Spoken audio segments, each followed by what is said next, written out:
Hey everybody, welcome to this week's update. I'll keep it short and sweet. Like I've said before, we're kind of at this intentional season of the year where we try to keep activities and things to a minimum for a lot of different reasons. We like to build consistency with our students, but also with all the changes that are coming in April and May and June and all the things with summer and stuff, we want to try to give our students as much consistency now before we kind of hit some of those big transitions. So this Wednesday night, we're continuing our study in the book of 1 Timothy. We're going to be looking at chapter 3.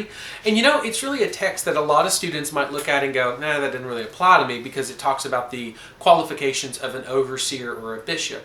But we're really going to hit hard the reality that church leadership affects everybody. And so it's important that the church leadership that you're under is biblically based. And so it's going to be a really good challenge, at least I hope it is. It's been a really good challenge for me just as a leader here at Coral Hill to constantly allow my life to line up with the biblical standards. Sunday, we're kind of continuing our one-off studies for another week. Of course, we finished up the book of Mark 2 weeks ago, and so we will be looking at evangelism really from the lens and the eyes of Isaiah this week, which kind of leads us to the conversation that was announced Sunday.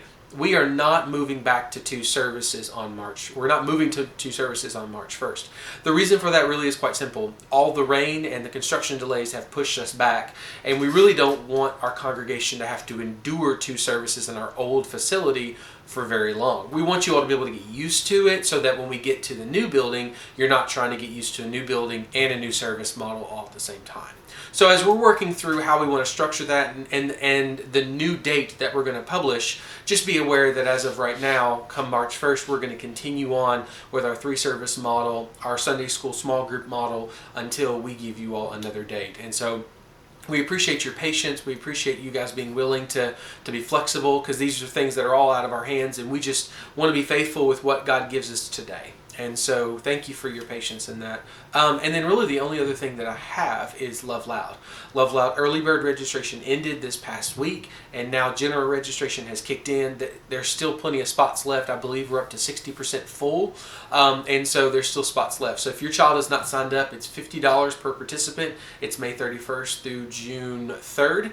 And basically that'll cover everything that they could possibly need for Love Loud. And but yeah, if they want to register, they can do that at libertyloveloud.com, and hope that they'll consider and pray about being a part of Love Loud 2020. But that's all I've got for the week. We are getting closer and closer to talking about our next parent forum. We do have a student mission luncheon coming up next month to kind of help with student international missions, but those are going to be for updates later on down the road. But I appreciate you all, appreciate your partnership, and I'm praying for you guys. God bless and have a great week.